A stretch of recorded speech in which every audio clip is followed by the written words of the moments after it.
Hey guys, thanks for talking to me, and Hi, thank you Jimmy. for making this sweet movie. My God, Oh, Look, listen, we made it for you, Jimmy. ha, So the fact that you liked it and called it sweet means a lot.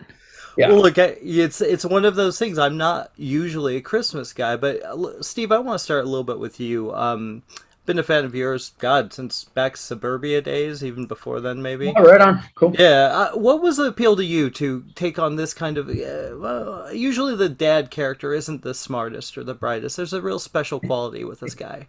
Yeah, no, I'm now an old hand at playing dads. Um, uh, and usually they fall into the category of a little more goofy and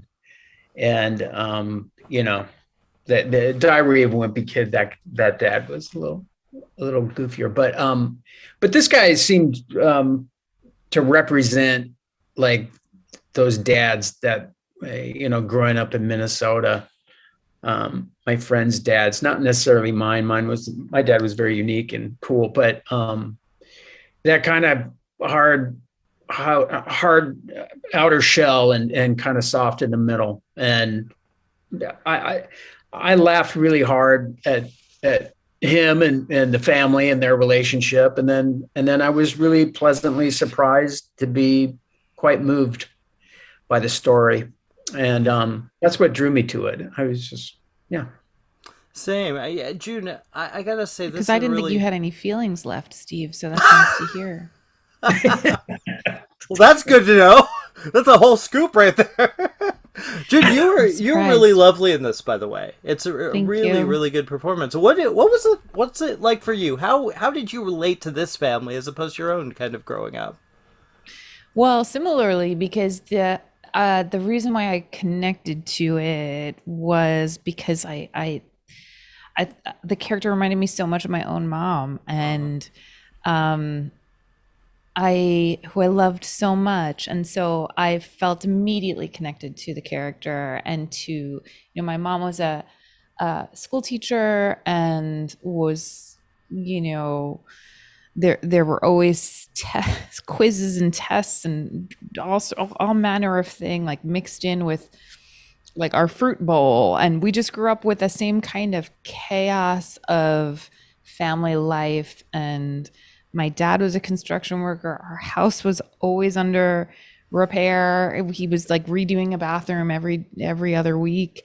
And so when I read the script, it felt so eerily familiar to how I grew up. Then I thought I really want to do this. I love her. I love this family. I love this story. And I just thought it was so special. And just right now for me, just what that felt like just what the doctor ordered and just right for this time too. And it also really had that feel, that texture of like, oh, people will want to see this every Christmas and want to return to it and throw it on. So yeah, it wasn't very different at all from how I grew up. yeah, well, I think you guys hit it. It's very rare you get a movie like a Christmas Story, and this feels more like it than I've seen in a long time with Christmas films. It's a lovely story. It's a lovely. What was the set like? I mean, was it just kind of fun to kind of delve into this?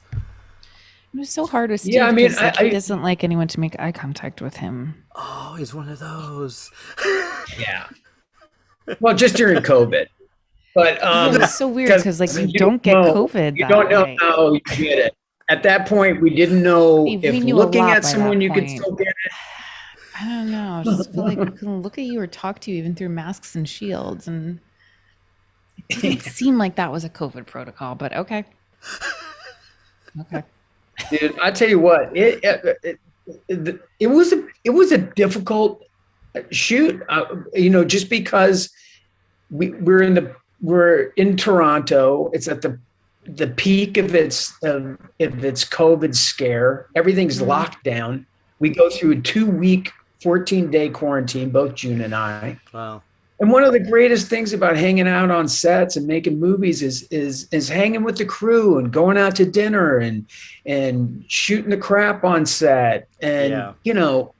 and sitting in the lunch tent getting breakfast and talking to the grips and all that stuff was out the window. So it's really difficult. I mean, it's really different now to make a movie. I mean, it's getting better, but at Mm-hmm. that point, it was Yeah. pretty serious, you know? It And was. And, I think the production did a wonderful job, and really so many film and TV shows have done an incredible job keeping everybody safe and still working and employing people and creating and making great things. But it definitely felt very different. This was also before the vaccine was available. It was a time, it was a time and a place. And well, I'll probably never forget it because it was such a oh, specific, frightening time. Yeah. And yet when I watched the movie, I'm like, oh, it what a warm, lovely world to be a part of. And I'm really proud to have been in it. It was definitely challenging because we were in the throes of a global pandemic, and yeah. and it's shooting in a town that was in lockdown. Like remember So that shooting at the mall was really kind of, we were around people without masks and everyone was locked down. It was just really interesting. It was really yes, fun. I mean, it was like, oh, thank God we get to actually pretend like we're interacting. yes, Um, yes. Oh It my was God. also because we hadn't been, I mean, I hadn't really, you had worked during the pandemic, Steve, but like I hadn't done much. So I was also just overwhelmed by seeing that many people. yeah, it was You crazy. sort of lose your social like lubricant and ability to kind of connect because you're like, I've literally been in lockdown for months. So it was such an interesting way to get back. Yeah. Well, guys, we got to wrap. It was a pleasure. You guys are both amazing. It was a real Thank you. pleasure talking to both of Thank you guys. you. Thanks. Bye.